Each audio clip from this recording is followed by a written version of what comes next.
There's nothing wrong with sort of acting and playing for the camera and whatever, but the problem is that the people we see do it are people we no longer trust. You know, the schooled politicians and people, and you just know that what's coming out their mouth is quite likely to be total bollocks. And I think we form those links, and you don't want to see that anymore. You want to feel who people are, watch them be human, watch them fuck up and recover. Yeah, and I kind of see it as the natural evolution of like the digital age, as in, you know, we first had TV and it was very much there was only a certain proportion of people were represented, and then, you know, they got more channels and more diversity and all those things, and it gradually, you know, different accents and things came in, but it was still you know, quite sort of structured and presentery and a certain way to be a BBC News presenter, very much like that was a model, you know. I've got a friend who's a BBC journalist, and when he's on TV, I can see he's doing that BBC journalist thing where you're sort of the way you talk, and it's a bit different to, I mean, it's not that different, but it's a little bit different to the way he normally talks. So he's kind of fitting into that mold. And then you got like the reality TV kind of thing, which was, oh, look, people are, you know, this is real life, although it's not really, because they know the camera's there and they're just, you know, acting up or whatever. And now it's kind of like, well, it's maturing, and you know, the internet's maturing a bit, and we're now moving to, wow, okay, we're good enough just as we are, without these kind of this show that we were putting, the mask or whatever. And so I think to be able to sort of really be yourself, and not even be like trying to be yourself, but like actually just showing yourself and being prepared to be vulnerable, like that kind of,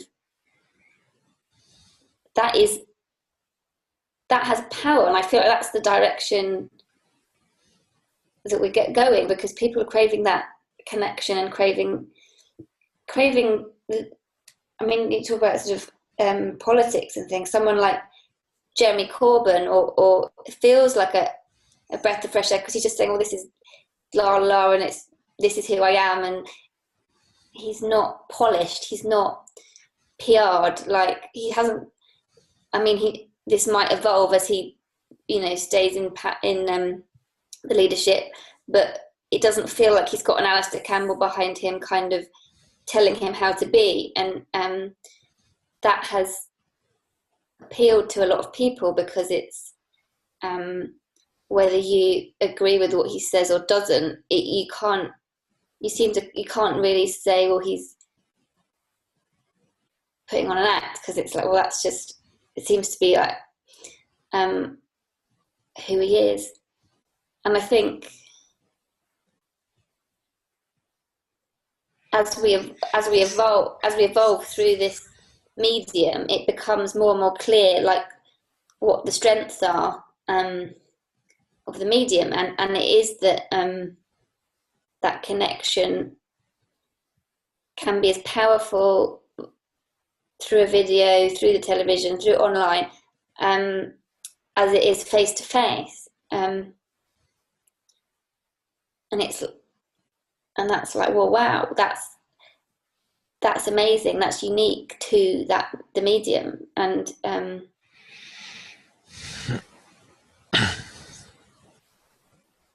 think the more we can be brave enough to do it, the more we can see its power.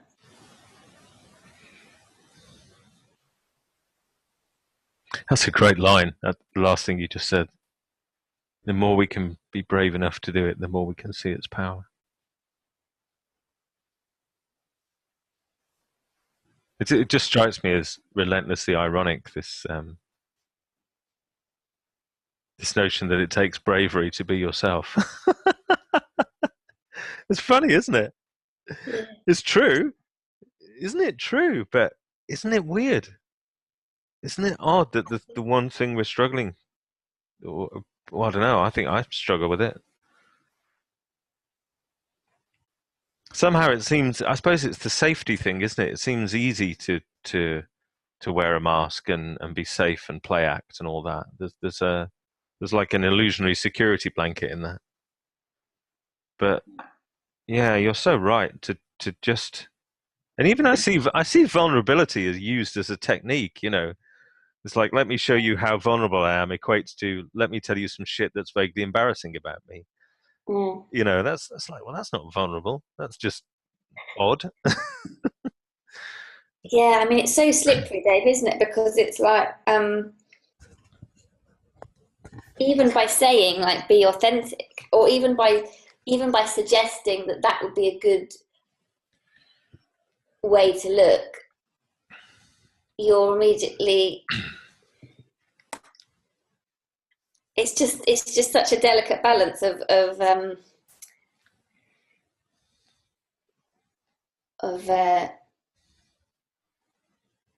shaping something or giving someone some direction, and not then adding thought to that situation. When I do video interviews, it's all about helping them forget that they're being filmed, that they've got a message or whatever, that they need to get a message across, or it's just having a chat, and I know that will come out, and with some people it takes longer than others, but there'll be a place where they'll just sort of drop a load of thinking, and it'll be really beautiful. um, when I talk about what I do and share, it's like, about that authenticity and connection, but that doesn't come from, right, okay, let's do the authentic bit now. That let's it Whenever I do interviews, I allow a lot of space, because I don't want to rush that process, um, and often it's taking a bit of time at the beginning to ask questions that I know that won't really probably be used, but they're just sort of, Yeah, they're like settling questions, maybe. yeah, Is that kind of thing? Sort of chit chat. yeah, It's like, I don't know, it's like an analogy that came to mind is like buying a new shirt, or or a new suit or something. The first time you wear it, it kind of feels crisp, and just it's nice, but it's a bit, can still tell it's a new suit. And then like the second and third time you wear it, it's just really comfortable. yeah, And you've got that whole, it's just when we forget ourselves, isn't it? That's what came to me when you were talking there. It's like there's a point, whether it's a coaching session, or I guess what you do, coaching through video, or however you describe it, where suddenly people forget this character of themselves in their thoughts. That character disappears, yeah, and what's left is the real thing, if you like. The real person in the moment. And I think I loved your analogy about Corbyn. I banged on about him ages since he appeared on the scene. It's like, he's doubled the number of people. Now, I'm sure it's not because of what he's saying, because some of what he says economically frightens the life out of me. It's like, and some of the stuff about returning the power of the trade unions, it's like, do you not remember the 1970s? It was a nightmare. You couldn't, it's really difficult to function in a society that can be hijacked by public services. It's hard. So that stuff scares the shit out of me. But it's just what you're saying. It's like,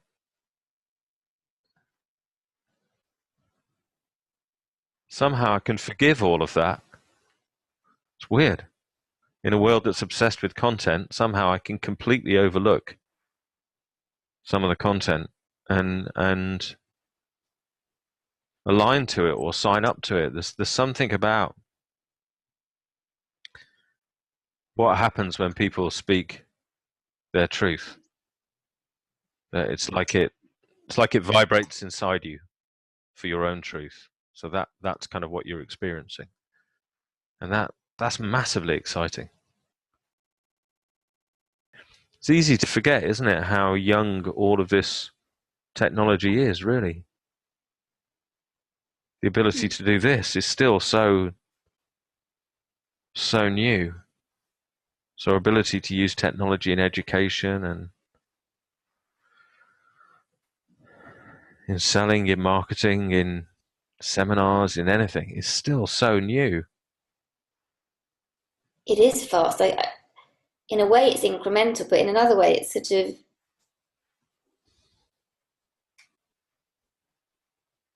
it feels like, I mean, I, I started video in 2006 and online, and there was like a handful of websites that were doing video online. Like no one was doing it because the internet was too slow for videos to load. You had to really sit there and wait, and so people weren't bothering with it or seeing it as a option. But I worked for a website that had a big investor who really believed in it, and he was like, let's get this library of content online. But I remember at the time everyone was like, what are you doing? Like, why are you doing online? It was just like a very niche, strange choice. I remember because I've got a lot of people joking, and they're just like, well, I didn't know. I remember defending it, saying, oh, well, it's a fun young group of people, and it just seems like I'm just going to give it a go. Fantastic. And like it was just refreshing, having come from TV, which is very much like if you're junior, you very much are kind of like you're not allowed to input into the creative process at all. It's like very hierarchical, and then coming along to this crazy website and being told, yeah, here's a camera, or yeah, make us 5 films this week, go, and like no kind of like rules or just making it up as you go along. And it was like, wow, this is really cool. But yeah, it's like since then, and that's only 9 years ago, it's completely transformed, and we're still I think we're still got a way to go before we realize how powerful it is. And yeah, I think people are still just sort of lumping stuff on there, or just going, oh, let's just get something out, and not really thinking about the possibilities of it. Just sort of going through the paces, I suppose, and just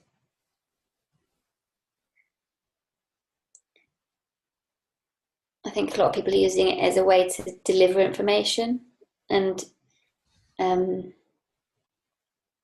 it's like, oh, tick that box, done the video, yes, covered those 3 points, great, they're done. And it's like, well, yes, that will help with your Google rankings or whatever, but it won't really add much more than that. That's really interesting. I'd never thought about that. I was thinking about people whose video content I consume, and actually the information secondary, I think. I'm sure it might be what got me curious in the first place. But I just really enjoy watching them on video. Like so Gary Vaynerchuk is one of my favorites to watch on video, because I just find that whole like hitting everything at 5,000 miles an hour just entertaining, and that's effortless for him. There's no act there. That's that's how he rolls out of bed in the morning. No one could sustain it at that pace unless that was sort of like easy. for them. Yeah, really excited, like puppy, isn't it? I've seen Yeah, it. yeah. No, he is. He's like a sort of a wired, highly intelligent, foul-mouthed puppy. It's that kind of, you know, yeah. He can fit fuck into a video more times in sort of 5 minutes than I could in a week. You know, but it's that whole intensity of being, of how he, you know, and he's formed it into a caricature as well. I mean, you know, you see that as well, because he drops that guard on the videos and stuff, and you get to see the humor in his eyes when he's doing it. So it's lovely to watch. I Yeah. love it. But yeah, you're right. I watch it for entertainment, I think, more perhaps than information. Hmm. I watch it because it's him, you know. So I'm curious to pick your brain more on that, about the not just putting out information. So what do you think is the big trick people are missing when you watch like the average video that somebody puts out? What's the thing that, like, because I have a thing, like when I listen to speakers, that just hits me in the forehead, is like the single thing that they're not doing, because I just happen to like talking. But what's the video thing for you? Well, I'd be interested to hear what you say about speaking, because it's probably not that different. But I think I'm not saying information isn't useful. I just think when people put information before anything else, so they get their facts perfect, and then they've forgotten about any kind of emotion behind it, Yeah, or they yeah, just haven't got in touch with why they're saying it in the first place. You know, yeah, deliver information, but at least, you know, tell a story in relation to the point, or yeah, like Gary Vaynerchuk, just deliver it with passion, enthusiasm. Like, why do you, if you don't care, why do I care as the audience? You know, like, I think I suppose it's just thinking that the information is enough. Thinking, because that, then it's like you can then be on video completely in your head, and delivering the information, and think, oh, I've covered it all. But it's kind of the same with speaking, isn't it? Like, yeah, I think so. Yeah, that I guess I don't know whether this metaphor works, but my bugbear with speakers is that they're not speaking to the people; they're speaking to the marketing gap between them and the people. So so they're endlessly talking about, like, so when I was speaking in Spain at the Viva event, I was saying to people there, you know, there's an apparent distance between the speaker and the audience, and that apparent distance is a nuisance. And the quicker you can get out of that apparent gap distance, and the quicker you can just be speaking like with someone here to here, the better. yeah, Whereas most speakers speak to the gap and hope that the audience will come to the gap, and that means that you just get staged performances. So not every speaker, but loads of speakers I watch, it just all sounds the same, looks the same, the gesture's the same, the head movement's the same, the tilt's the same, the this are the same. It's all schooled, so you never get now the movements that we're schooled into, you know, speaker training seem to be innate across cultures. You know, so like if you're going, what, you do that, you throw your hands out, and what, you know, and so there's like old physiological and psychological reasoning for all of that, but this overemphasis uh, on that being a technique or a way of relating to people puts a barrier between you and the person, and that's the last thing you want, actually. You know, that's like falling in love with the idea of being in love, and I think a lot of people do that in relationships. They fall in love with the notion of being in love. They haven't fallen in love with the whole person. They've got some ideological thought concept of how their life would be better if they're in love. So they fall in love with somebody who they think might match that one day.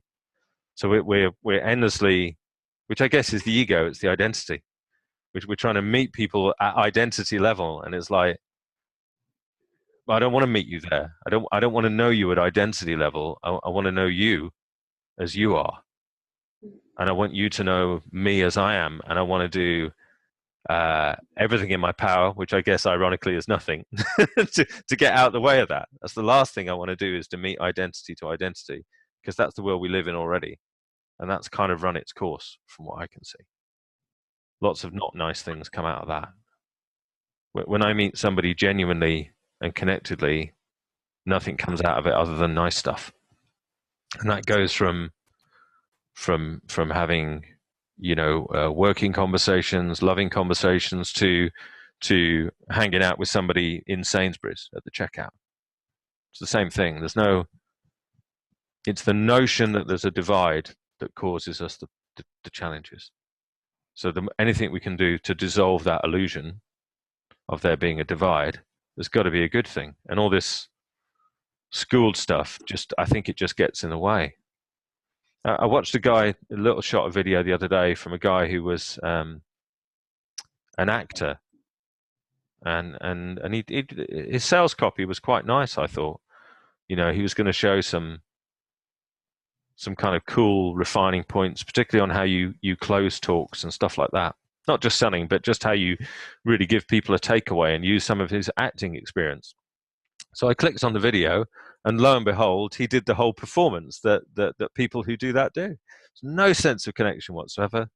It was him talking information to a camera. And it was such a disappointment, because it's like, it is cool to learn about bringing stuff to life and get insight off what other people know.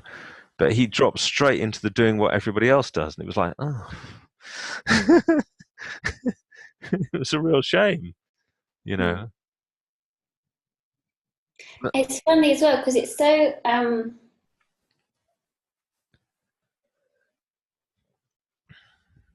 kind of ubiquitous to be like that, and to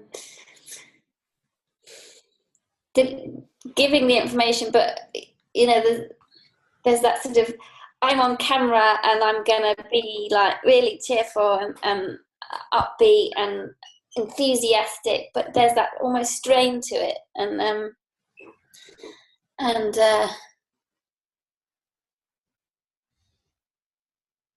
it's so ubiquitous. It's even though it just seems like complete common sense to go, well, just be yourself, and it is. I do think it takes some bravery just to go, right, I'm going to do something differently to what the rest of the industry's doing or whatever, because it's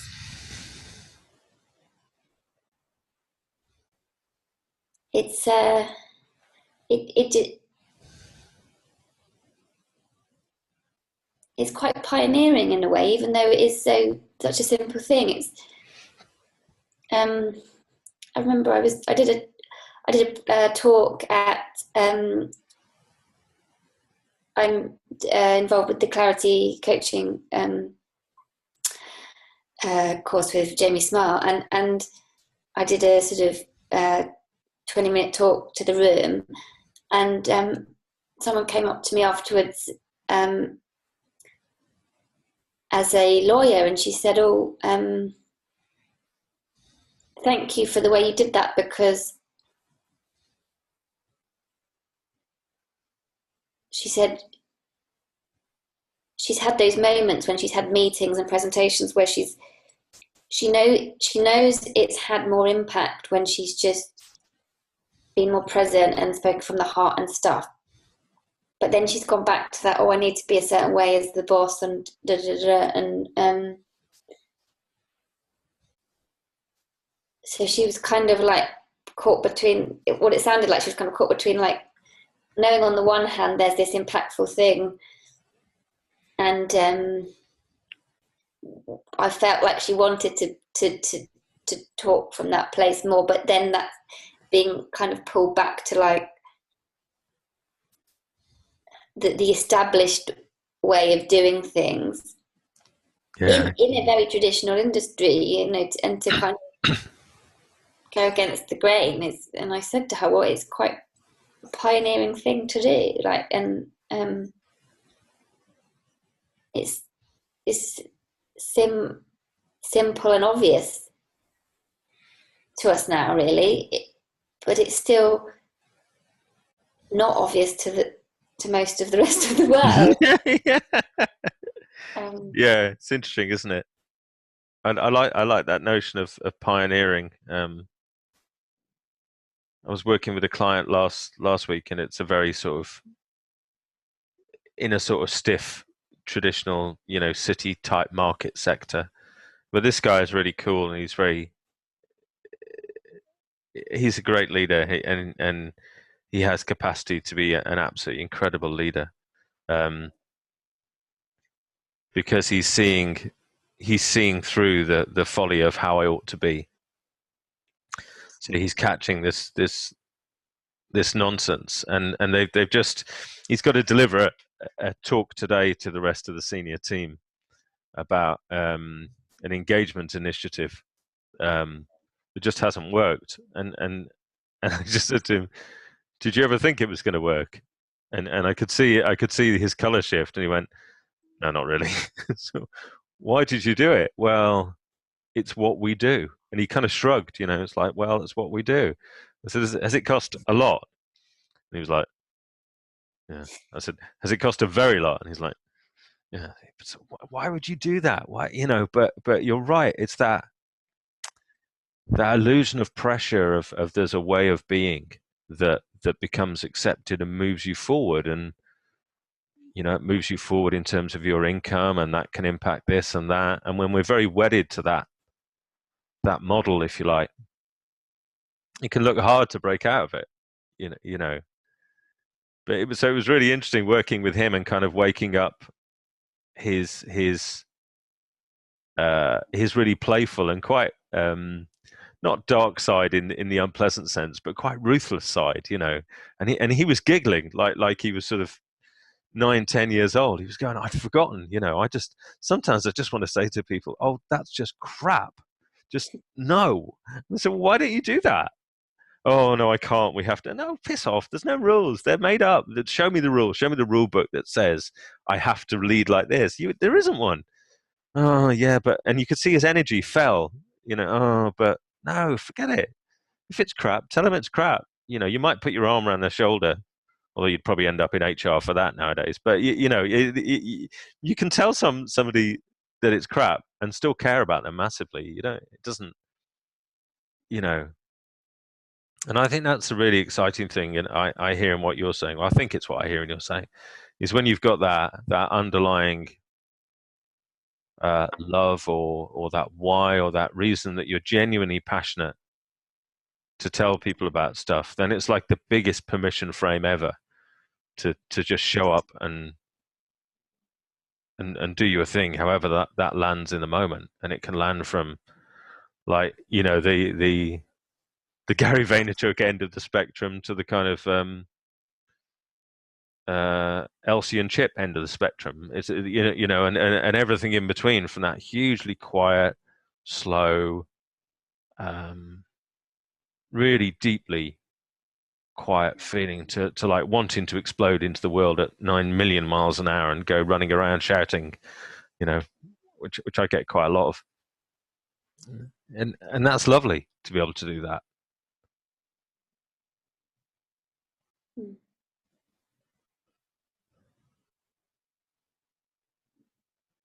And my clients love that.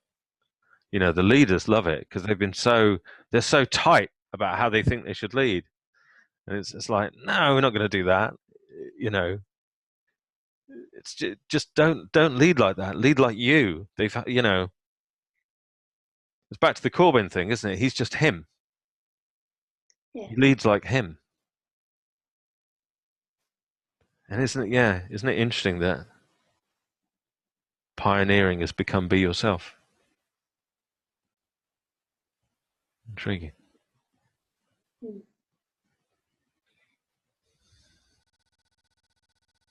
You've got your event coming up, haven't you? Yeah, I've got You could tell me about that, because I'd like to know about that. I've got yeah, it's a 3-day event in February for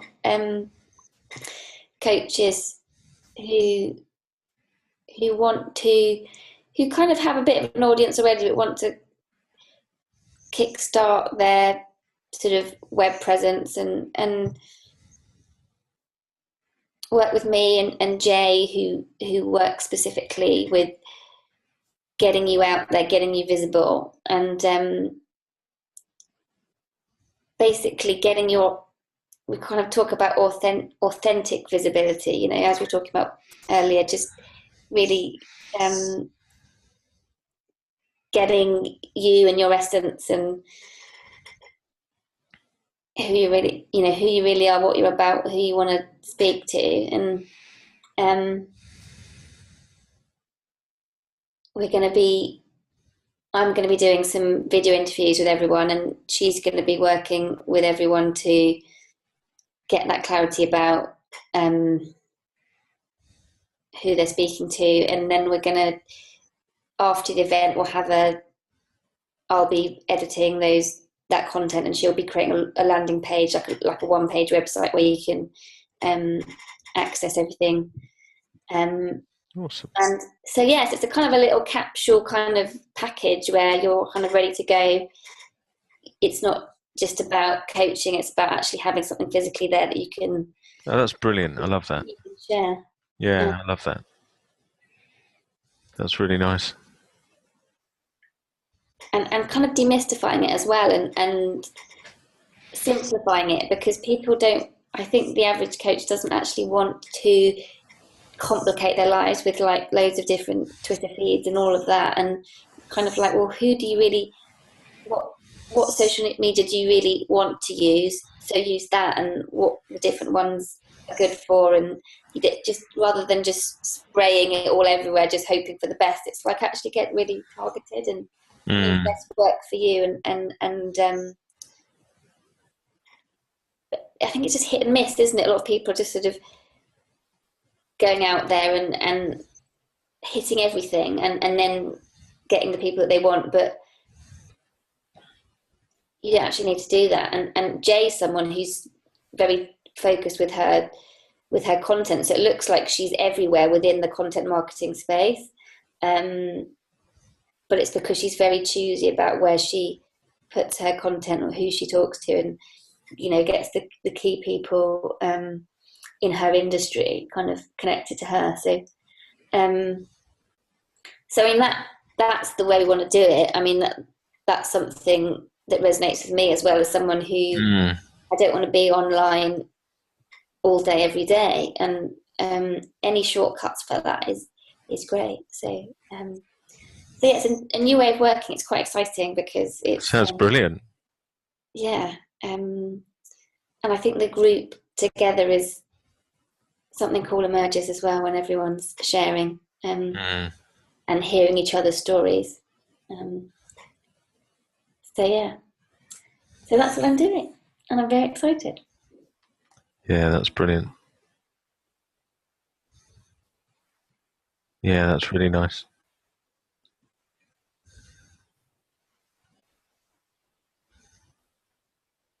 So I was just transported to a place of thinking about leadership. So